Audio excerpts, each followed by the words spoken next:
রাষ্ট্র চালানো আবেগের কাজ না। রাষ্ট্র চালাতে লাগে ইনসাফ, লাগে বিচক্ষণতা, লাগে দায়িত্ববোধ।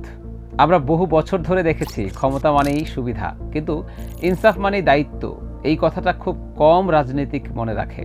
এখন ধরি 12 তারিখের নির্বাচনের পর জামায়াত জোট যদি বাংলাদেশে সরকার গঠন করে, তখন রাষ্ট্র চলবে কোন ভিত্তিতে? তারা বলছে ইনসাফের ভিত্তিতে। ইনসাফ মানে শুধু বিচারালয় না, ইনসাফ মানে সিদ্ধান্ত নেওয়ার সময় নিজের লোক আর পরের লোক এই পার্থক্য না করা।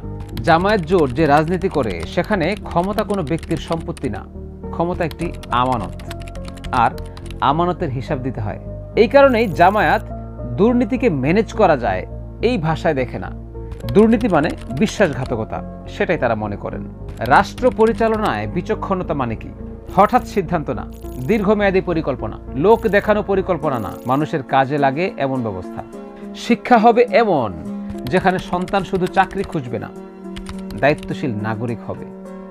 অর্থনীতি হবে এমন যেখানে ধনী আরও ধনী হওয়াই একমাত্র সফলতা না, ছোট উদ্যোক্তা, শ্রমিক, কৃষক সবাই রাষ্ট্রের হিসাবের ভেতরে থাকবে। আর আইন তখন দুর্বলকে ভয় দেখাবে না, আইন তখন শক্তিশালীকে সীমার মধ্যে রাখবে।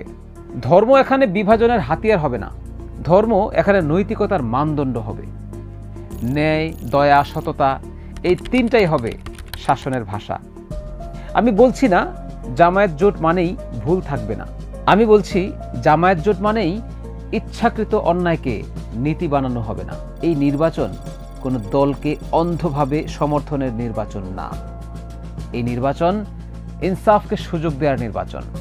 12 তারিখ ভোটটা হোক বিবেক থেকে। রাষ্ট্র আমাদের, সিদ্ধান্তটাও আমাদের। আল্লাহ হাফেজ।